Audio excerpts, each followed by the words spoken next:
Welcome to another episode of Daily Gym. What is for you the goal of a negotiation? The other day I came across a quote that pretty much summarized it for me. To reach an agreement in which the other party feels like they won. Not a win-win, but in which the other side feels like they won. And when you think about it, it doesn't only apply to negotiations, but also to sales, giving feedback to subordinates as a manager, or giving feedback to your superior. Basically, any kind of situation in which you're trying to get the other party to do something for you. So once we establish that, or once we know it's like that, how can we get to that point? In today's video, I want to talk about 4 ideas or tips to keep in mind when you're trying to do a negotiation or getting somebody else to do something. The first one, know the other person's wants, desires, or why. Many of us go into a negotiation, feedback session, or a sale knowing what we want and what we're trying to convince the other person of in terms of value. But if we don't really know what the other person wants, how can we connect what we're trying to sell to them? And when we leave the conversation, sure enough, we might feel like we won, but how can we make sure the other person won if we don't actually know what they're trying to go for? Too many of us go into these kind of conversations too unprepared. Once you know, however, what the person does want or what the desires are, you can then start changing the narrative, which is the second tip I want to talk about.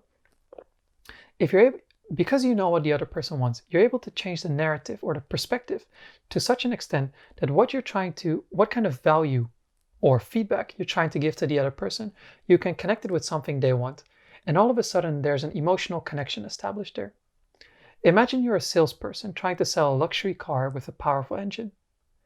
The other person is a person that's looking for something that raises their status or their reputation among other people. But if you as a salesperson doesn't know that and focus too much on the engine, how much horsepower it has, how quickly it can accelerate, sure enough, you're selling the car, but you're not really making that emotional connection with the person. But instead, if you focus on certain celebrities that actually have this car, all of a sudden you're connecting the value that you can offer with this car to the value that the person is looking for. Because a car that is owned by celebrities definitely raises the status of the individual if he or she also owns that car. Once you've established that connection, then it comes to the third point, which is the logical process. What I mean by the logical process is people need to take a certain action. It can be one thing, it can be a process, a few steps that need to be taken. Whenever you want somebody to make a change, whether it's a purchase or whether it's actually a change in behavior or so, it requires a lot of steps. But in order to make that as easy as possible, you want to lay it out for them.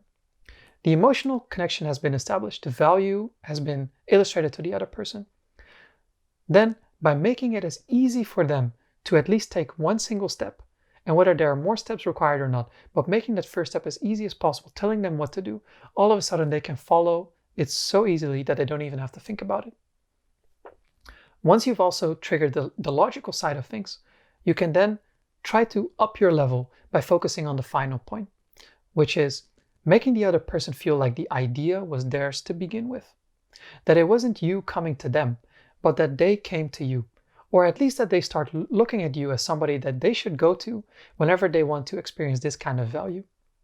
This might be a very, very hard point, and especially in a sale, you probably won't reach this level.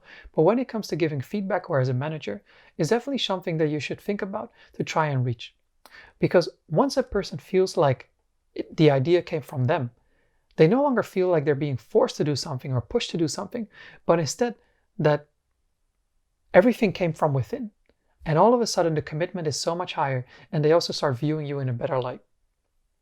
That's all I have to say for today's video.